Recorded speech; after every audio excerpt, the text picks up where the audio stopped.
Lakes Consilium foundation YouTube channel की playlist इनसे मिलिए में दिल्ली में आज गांधी शांति प्रतिष्ठान के अध्यक्ष श्री कुमार प्रशांत जी से बातचीत करते हुए मेरा अगला सवाल ये है कि कई दशक पहले संभवतः एक बहुत ही दिलचस्प और विचित्र स्थिति का आपने सामना किया था और जबकि लोकनायक जयप्रकाश नारायण जी के पास उनके अपने व्यक्तिगत स्थान पर एक कागज़ों का चिट्ठियों का पुलिंदा था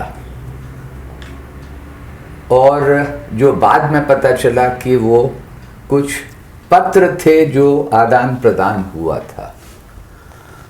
मेरी दृष्टि में वह एक बहुत ही महत्वपूर्ण घटना थी और उन कागज़ों में जो जानकारी थी जो आज संभवतः उपलब्ध नहीं है, वो कहीं गुमनामी में है और उससे बहुत कुछ दिख सकता था हमारे इतिहास में। वो जो 20, 30 या 30, 40 के दशक की जो बात थी, तो कृपया आप श्रीमती प्रभा देवी और श्रीमती कमला नेहरू के बीच के उस पत्राचार के बारे में हमारे दर्शकों के लिए कुछ खुलासा करें।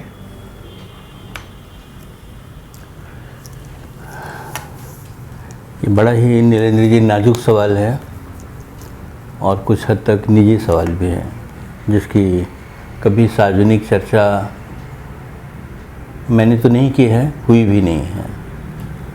इसलिए मैं थोड़े उलझन में हूँ कि इस बात को कैसे सार्वजनिक किया जाए, सबके बीच रखा जाए। लेकिन जैसा हम जानते हैं कि जब अमेरिका में अपनी पढ़ाई पूरी करके जयप्रकाश नारायण भारत लौटे, तब प्रभावती जी जो उनकी पत्नी थीं वो गांधी जी के आश्रम में रहती थीं और कांग्रेस का जो सबसे ज़्यादा लोकप्रिय मोहक नेतृत्व था उसका नाम जवाहरलाल नेहरू था, जिन्होंने भी इंग्लैंड की अपनी पढ़ाई पूरी करके भारत की आज़ादी की लड़ाई में शामिल हो गए थे वो। तो जवाहरलाल जी ने ये प्रस्ताव रखा जयप्रकाश जी के सामने कि कांग्रेस का कोई लेबर डिपार्टमेंट नहीं है, उस तरह की सोच भी कांग्रेस में उस समय नहीं थी। तो अगर तुम इस लेबर डिपार्टमेंट को ऑर्गेनाइज़ कर दो तो एक बड़ी कमी पूरी हो सकती है आज़ादी के आंदोलन की, कांग्रेस की। इस नाते जयप्रकाश नारायण इलाहाबाद आ गए और जवाहरलाल जी के आनंद भवन के घर में रहने लगे। उनके साथ उनकी पत्नी प्रभावती भी थी और आनंद भवन में एक और भी लड़की थी जिसका नाम कमला नेहरू था, जो जवाहरलाल जी की पत्नी थी। आज़ादी की जो लड़ाई थी उसकी जो कहानी है वो सभी लोग जानते हैं कि हर नेता का परिवार तो बिल्कुल छिन्न भिन्न हो गया था। जवाहरलाल जी का तो ख़ास तौर पे, क्योंकि उनके पिताजी भी इस आज़ादी की लड़ाई में थे, वो खुद भी शामिल थे, उनकी बहनें भी शामिल थीं, उनकी माँ भी शामिल थीं। कमला नेहरू एक अलग तरह की पृष्ठभूमि से, एक अलग तरह की पृष्ठभूमि वाले परिवार में आ गई थीं। एक बड़ा ही एरिस्टोक्रेट परिवार, उस समय अपने देश के सबसे नामी ग्रामी परिवारों में एक बहुत ही अंग्रेज़ी दान लोग थे। उनके बीच में एक साधारण से बैकग्राउंड की लड़की आई, तो जो सी दिक्कतें लड़कियों को नए परिवार में आकर एडजस्ट होने में होती हैं, वैसी बहुत सारी दिक्कतें कमला नेहरू को भी हुई। लेकिन शायद कोई नहीं था जिसके साथ उनकी शेयरिंग हो सकती हो, तो एक सहज एक शेयरिंग प्रभावती जी के साथ होने लगी, जो भी एक बहुत ही सामान्य बैकग्राउंड से बिहार से निकलकर गांधी जी के आश्रम में आई थी और गांधी जी की बेटी की तरह ट्रेंड हुई थी और फिर जयप्रकाश जी के साथ उनका जीवन शुरू हुआ था। तो कमला नेहरू जी और प्रभावती जी के बीच में बहुत नज़दीक का और अपने अंदर की फीलिंग्स को शेयर करने का रिश्ता बना। और चूँकि ये बात कुछ ही समय तक रही कि वो लोग इलाहाबाद में रहे, फिर तो जयप्रकाश जी भी देश भर में घूमने लगे, पटना में उनका अपना ठिकाना बन गया। तो पत्राचार बहुत हुए प्रभावती जी के और कमला नेहरू जी के बीच में। बहुत ही निजी किस्म के पत्र हैं वो सारे, जिसमें घर की, परिवार की, जीवन की बहुत सारी दिक्कतें, उलझनें, इन सब के बारे में उन्होंने लिखा है। वो सारा पत्र मैं भी नहीं जानता था कि उस तरह का कोई पत्र व्यवहार है, लेकिन जैसा नीलम जी ने बताया कि एक दिन जयप्रकाश जी ने मुझसे कहा कि भाई एक पत्रों का बंडल है, उसको नीचे निकालो। तब हमारा आंदोलन शुरू हो चुका था, 1974 का आंदोलन, जिसको संपूर्ण क्रांति का आंदोलन कहते हैं। और वो आंदोलन किसी भी कारण से, घटनाओं के क्रम से इंदिरा गांधी के खिलाफ हुआ, क्योंकि वही प्रधानमंत्री थी, सारी नीति निर्धारण उनके यहाँ से होता था। तो एक टकराव की स्थिति बनी और वो बहुत बड़े पैमाने पर हुई।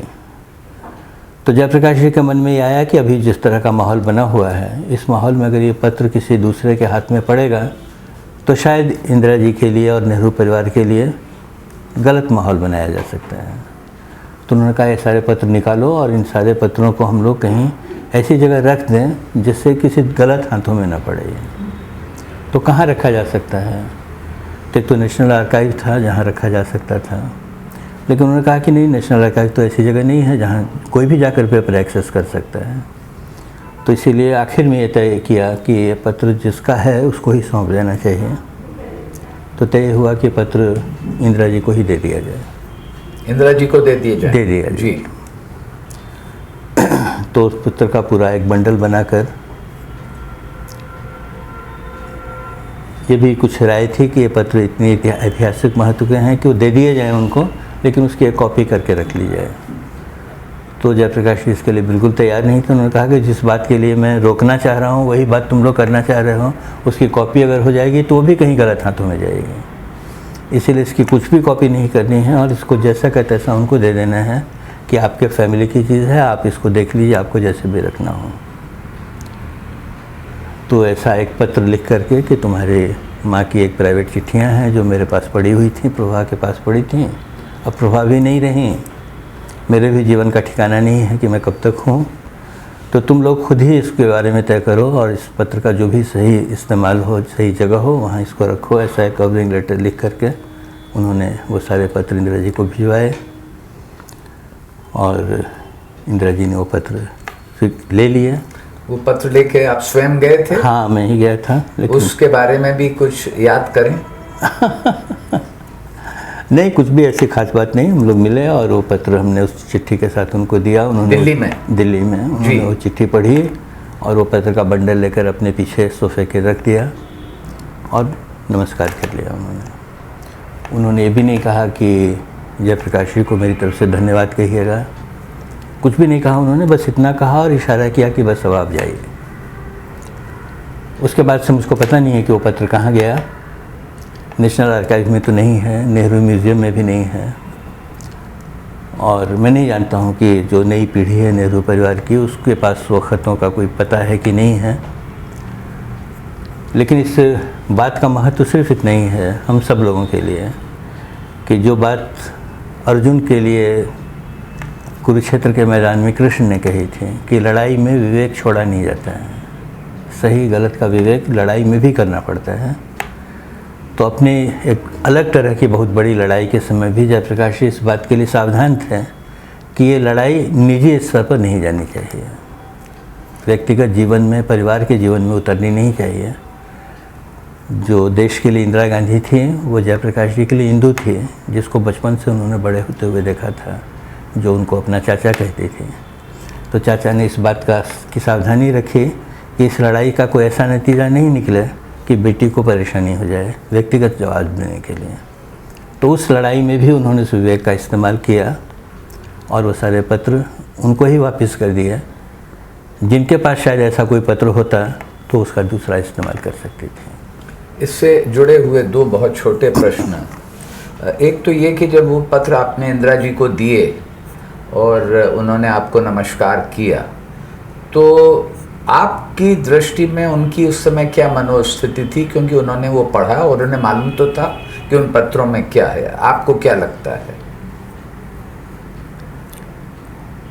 मैं अब सोचता हूँ, उस समय तो नहीं, अब सोचता हूँ कि उन्होंने बहुत राहत महसूस की होगी जी, कि चलो ये एक चीज़ थी जो मुझको शायद ऑकवर्ड सिचुएशन में डाल सकती थी जी। वो पत्र, वो चीज़ मेरे पास वापस आ गई लौट कर जी। तो एक बहुत ही सावधान और चालाक आदमी जिस तरह से ऐसी परिस्थितियों को आंकता है जी, उस तरह से उन्होंने आंका। और फिर उस पत्र का उन्होंने कोई ऐसा इस्तेमाल किया हो कि फ्यूचर जनरेशन के लिए वो पत्र कहीं रख दिए गए हैं, मिल जाएंगे, ऐसी भी जानकारी नहीं है जी। तो अगर डिस्ट्रॉय कर दिए गए हों तो मैं नहीं कर सकता हूँ। मुझसे आज भी लोग शिकायत करते हैं, हमारे गांधी परिवार के लोग, कि भाई कुछ भी कहा जेपी ने, उस पत्र की कॉपी तो करानी ही चाहिए थी। मैंने कहा मैं ऐसा कर नहीं सकता था जी, ठीक है, वो समझ में आता है। और दूसरा एक छोटा सा प्रश्न ये भी है कि कुछ संभवतः कमला नेहरू जी ने प्रभावती जी को सलाह दी थी कि उन्हें अंग्रेजी सीखनी चाहिए, उसके बारे में भी ज़रा थोड़ा सा आप वर्णन करें। जैसा मैंने आपसे कहा कि प्रभावती जी, कमला जी खुद एक ऐसे परिवार में गई थी जो बहुत ही एरिस्टोक्रेट किस्म का परिवार था, अंग्रेजी ना परिवार था। तो वहाँ उनको बहुत सारी मुसीबतें झेलनी पड़ी, भाषा के स्तर पर भी, व्यवहार के स्तर पर भी, एटिकेट जिसको इंग्लिश में कहते हैं, और इंग्लिश एटिकेट एक अलग तरह का होता है। तो उनके मन में ये था कि प्रभावती को कहीं ये सारी दिक्कत झेलनी पड़े तो उसको भी थोड़ा तैयार करना चाहिए। तो उन्होंने प्रभावती जी को कहा कि तुमको अंग्रेज़ी सीखनी चाहिए, अच्छी अंग्रेज़ी सीखनी चाहिए, और तुम्हारे लिए तो दिक्कत ही नहीं है, जयप्रकाश है जो अंग्रेज़ी बहुत ही अच्छी जानता है। ये बात जोड़ता हूँ तो कस्तूरबा के जीवन में भी हुई। जब कस्तूरबा को ऐसा लगने लगा कि गांधी जी जिस तरह की आंधी में पड़े हुए हैं और जिस तरह का काम कर रहे हैं, इसमें उनके अंग्रेज़ी बिल्कुल नहीं जानने के कारण दिक्कत हो रही है, तो कस्तूरबा ने गांधी जी से कहा कि मैं अंग्रेज़ी सीखना चाहती हूँ। और गांधी जी ने कहा कि ज़रूरत ही नहीं है, मैं सबको कह रहा हूँ अंग्रेज़ी शिक्षा से बाहर निकलो, तुम क्यों परेशान हो रही हो अंग्रेज़ी सीखने के लिए, अंग्रेज़ी सीखने से कोई फ़ायदा नहीं है। लेकिन उन्होंने बहुत आग्रह किया और गांधी जी ने आगा खान महल में एक लंबा समय उनको अंग्रेज़ी सिखाने में लगाया। उनकी कॉपियाँ हैं, जांची हुई, करेक्ट की हुई कॉपियाँ हैं। तो प्रभावती जी ने भी वो कोशिश की। प्रभावती जी बात से ज़्यादा अच्छी अंग्रेज़ी जानती थी, लेकिन फिर भी वैसी तो नहीं जानती थी कि अंग्रेज़ी में अपना सारा काम कर सकें। तो भाषा भी जो है वो लोगों के व्यक्तित्व को दबाने का एक हथियार बन जाती है। ये आज तक भारत के लोग, लड़कियां भी ख़ास तौर पे और हम लोग भी, लड़के भी बहुत भुगतते हैं, क्योंकि हम लोगों की बहुत सारी शक्ति सिर्फ अंग्रेज़ी भाषा को पकड़ने में निकल जाती है। तो अगर हम देखें तो हम लोग एक साथ कई भाषाओं में गूंगे हैं। हमको ना अपनी भाषा ठीक से आती है, ना हमको राष्ट्रभाषा ठीक से आती है, और ना हमको अंग्रेज़ी ठीक से आती है। तो 3-4 भाषाओं में बेवकूफ़ हैं हम लोग, ऐसा कह सकते हैं। तो ये बात बहुत लंबे समय से चली आ रही है, ये भी हमारी गुलामी की एक निशानी है जो यहाँ तक आ रही है। इससे हम लोग जितनी जल्दी छुटकारा पाएंगे उतनी जल्दी हम लोग भविष्य की कमला नेहरू और भविष्य की प्रभावती को ज़्यादा मजबूत बना सकेंगे। बहुत बहुत धन्यवाद कुमार प्रशांत जी। ये जो आपने इस मसले पर जो खुलासा किया और बोले, उससे न केवल आज़ादी की लड़ाई के इतिहास के विषय में एक जानकारी मिलती है, लेकिन जो आपने बाद में कहा वो आज भी हम सब के लिए और नवयुवकों के लिए विशेष रूप से एक ज्वलंत मसला है। धन्यवाद।